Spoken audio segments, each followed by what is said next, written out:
We are reading through the book of Matthew this month, taking a chapter a day. And each day I'm posting a video clip just to give a little something to think about, not going in depth, but a little bit of a taste. And today we're looking at Matthew 16. In the bulk of this, he's talking about the Pharisees and the Sadducees. They start by asking for a sign. In verse 1, the Pharisees and the Sadducees came, testing Jesus, asked he would show them a sign from heaven. They were looking at this maybe to believe in who he was, but most likely they had already made up their minds and they were using that to disprove who he was because he didn't show them some kind of signs.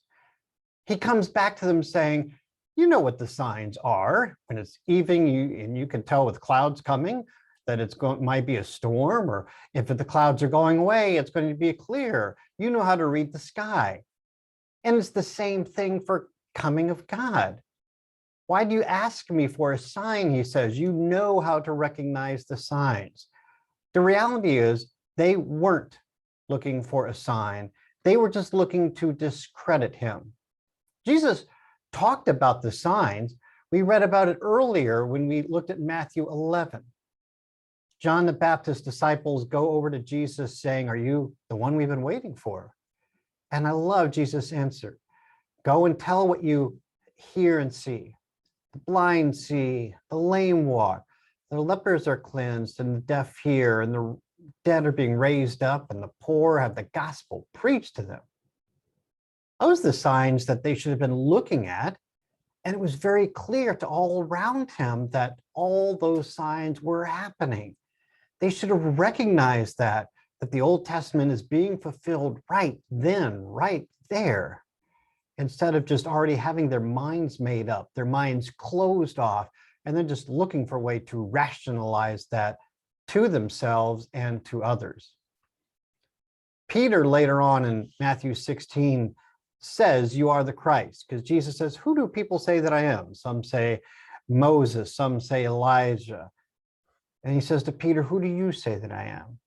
Peter says, you are the Christ, the Messiah. Why could Peter say that? He certainly didn't understand everything that entailed, because Peter made mistakes all over the place. But he had seen these signs. He had seen what Jesus has been doing.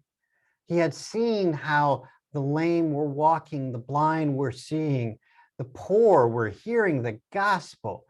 People were being fed. He recognized that. And so he knew that this was the Messiah, even if he didn't understand all of what that meant.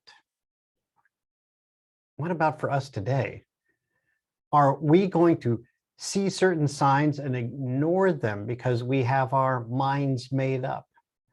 Are we going to truly look at the signs that the gospel talks about, that God's word talks about? What signs are you seeing in your church or in your congregation?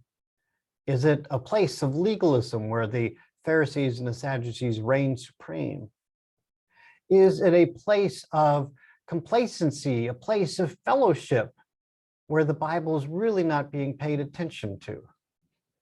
Or is it a place where you can say that people are being healed, people are being cared for, people are being fed, the gospel is being preached? We see what the signs were back then. What signs are you seeing today?